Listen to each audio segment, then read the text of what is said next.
I wanted to cover this because it's obviously infuriating, and it speaks to this pretense of knowledge we were warned about by Hayek and others, that these government mandarins and bureaucrats out there that sit in their Mount Olympus and rule and send out these edicts for all the rest of us to follow, these fake, phony frauds don't live by those own edicts themselves, which says to me and should say to you one thing. And what is that? What is that? What should it say?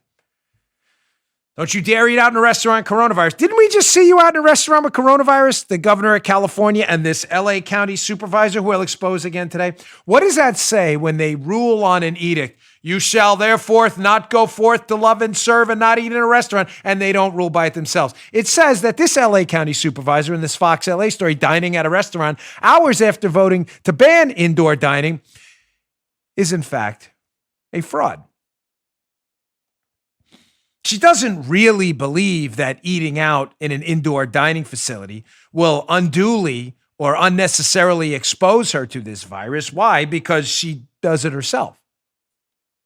I'm just, Joe, I need you as the ombudsman here. Paula, you too. We're going to talk a little freely here in this opening segment. Do something a little different based on Paula's advice this morning, which I always take. Well, not always, but a lot of times.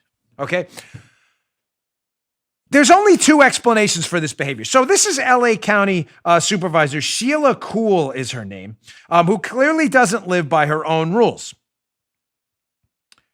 So there's two explanations for this. She voted to put this restriction on indoor dining in restaurants in LA, which will effectively bankrupt the overwhelming number of restaurateurs and owners in the area. So she ruled on that, cited her total lack of scientific knowledge. And apparently in that ruling, Joe, you would think logically, if this was a rational person, LA County Supervisor Sheila Kuhl, that she would think that that undue risk applied to her too, right? She's not an X-Men-like human being with superpowers and an immune system to conquer everything. So there are two explanations. Either one, she doesn't believe that this indoor dining in LA creates some kind of undue risk because she herself doesn't practice it. So she doesn't believe it and voted for other reasons. Or secondly, she's too stupid to figure it out and is putting herself in undue risk because she forgot she voted not to allow indoor dining due to undue risk of coronavirus infections. I don't know. What is it? One or two? Yeah. One or two? She's either a fraud or she's too stupid. Fraud, too stupid. Fraud, too stupid. Fraud, too... She's not too stupid. You people are total phonies. The liberals that listen to my show, you're total frauds on every single issue. We hate big money in politics. You're the recipient of big money from liberal billionaires all over. I didn't say we hate big money for us, just for you morons. Here's another story I saw. I'm going to pull some personal experience into this too, because I can tell you exactly what's going on. Washington Examiner, New York, again, run by deranged radical leftists now. My former home state, which has descended into Snake Plissken, escaped from New York chaos. I'm waiting for the boxing ring. Remember that, Joe? The fight, Snake Plissken escaped from New York, the guy with the baseball bat and stuff. I'm waiting for that next. They'll turn it into like a penal colony next, New York, which has descended into madness. New York, Washington Examiner, is seriously running stings and fining bars for not serving enough food. Not a joke. This is not the Babylon Bee. This is what's, let me just read through. This is, again, in the show notes. This is what they're doing in New York. Public officials with regulatory authority and law enforcement powers are running stings on bars, nearly going bankrupt for not serving enough food. And listen, from a family that owned a bar, the margins are not great. They're not great. Listen to this crap. Perhaps not surprisingly, it's led to some ridiculous situations. For example, this is this bar in Pint Size, the Saratoga Springs craft beer bar, was hit with a $1,500 fine for failing to serve what regulators deemed was not enough veggies per pint of beer. Not a joke, folks. Pint Size was attempting to comply with New York's rule by offering simple bowls of canned vegetables, beans, or chili to each customer. Man, welcome to Moscow. Thank you. I mean, dead in the middle of Red Square right here, buddy. The middle of Red. I've been there a couple of times. This is what we're up to now. Your tax dollars are paying for this complete stupidity. Here's the second part of this. What was actually happening with the food they had to serve? Because you're not allowed to serve alcohol in these bars or drinks without without presenting them with a certain amount of food. So it turned out that customers were understandably unable to keep up with the volume of food that was coming out on their tables. So the bar staff started to feel guilty about throwing their food out, with good reason, given the struggles of food banks. So the bar elected to cut back portions to 1 bowl of food per table of customers. Well, what happened next, Joe? Undercover agents, James Bond style, flying in there from the state liquor authority, ordered brews at pint-sized and received an insufficient amount of food alongside their drinks. The agency then fined the bar.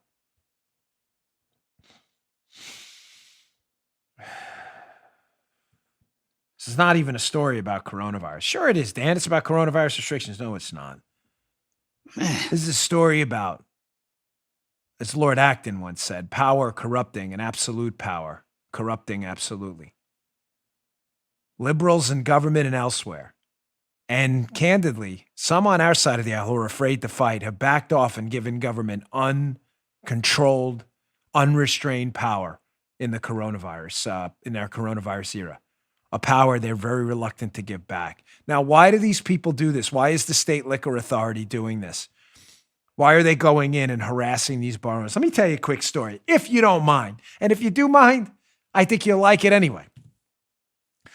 When I was a young New York City Police Department employee, and I mean young, I was underage. I was in this program called the cadet program, where you'd go through the police academy as what they'd call a cadet. Not a recruit. That's when you're a recruit as a police officer.